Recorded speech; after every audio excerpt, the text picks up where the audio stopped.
कांग्रेस पर पीएम मोदी ने कहा बोला हमला, कहा बीजेपी कार्यकर्ता की हुई हत्या।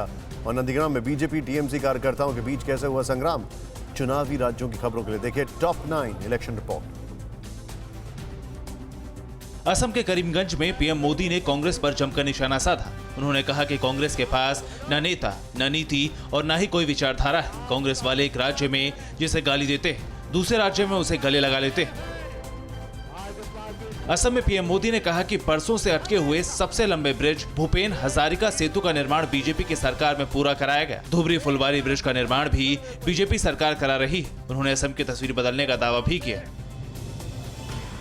कांग्रेस नेता राहुल गांधी कल और परसों असम का तूफानी दौरा करेंगे। 2 दिनों के इस दौरे में राहुल गांधी असम में 1 दर्जन से ज्यादा छोटी बड़ी सभाओं और रैलियों को संबोधित करेंगे। इससे पहले राहुल ने दक्षिण में ताबड़तोड़ रैलियां की थी। बंगाल में चुनाव लहूलुहान। आज सोनारपुर में बीजेपी कार्यकर्ता का मर्डर कर दिया गया। इस हत्या के पीछे बीजेपी ने टीएमसी का हाथ बताया है। मृतक विकास नस्कर दक्षिण 24 परगना जिले के सोनारपुर दक्षिण में बीजेपी का कार्यकर्ता था। बंगाल के मुर्शिदाबाद में पुलिस ने जिंदा बमों की खेप बरामद की है। ये बम मालदा, पारा और कृष्णसैल में बाल्टियों में रखे गए थे। बम मिलने से पूरे इलाके में हड़कंप मचा है। लोगों की सूचना के बाद पुलिस ने इन बमों को जब्त कर लिया।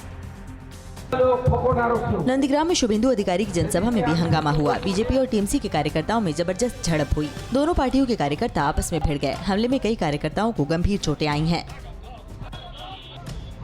नंदीग्राम में आज बीजेपी की रैली पर हमला किया गया। केंद्रीय मंत्री धर्मेंद्र प्रधान की जनसभा में ये अटैक हुआ। इस हमले में बीजेपी का एक कार्यकर्ता बुरी तरह जख्मी हुआ है। घायल कार्यकर्ता को धर्मेंद्र प्रधान ने खुद अस्पताल पहुंचाया।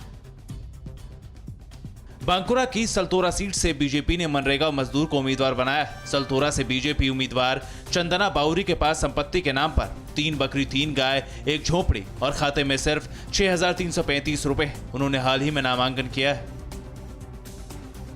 बंगाल बीजेपी अध्यक्ष दिलीप घोष ने चुनाव प्रचार के लिए नए इलेक्ट्रिक चुनावी रथ को लॉन्च किया है, जिससे वो खुद चुनाव प्रचार करेंगे। इस दौरान दिलीप घोष ने ममता पर हमला करते हुए कहा कि जब तक ये सरकार रहेगी तब तक बंगाल में हिंसा खत्म नहीं होगी। आपकी सेहत आपकी बात। देखिए कैसे रहें फिट मेरे साथ। खान पान, स्ट्रेस, डिप्रेशन पर अब जरूरी है बात। मैं हूं doctor Shikha Sharma. TV9 digital पर देखिए मेरे साथ। आप फिट तो सब हिट।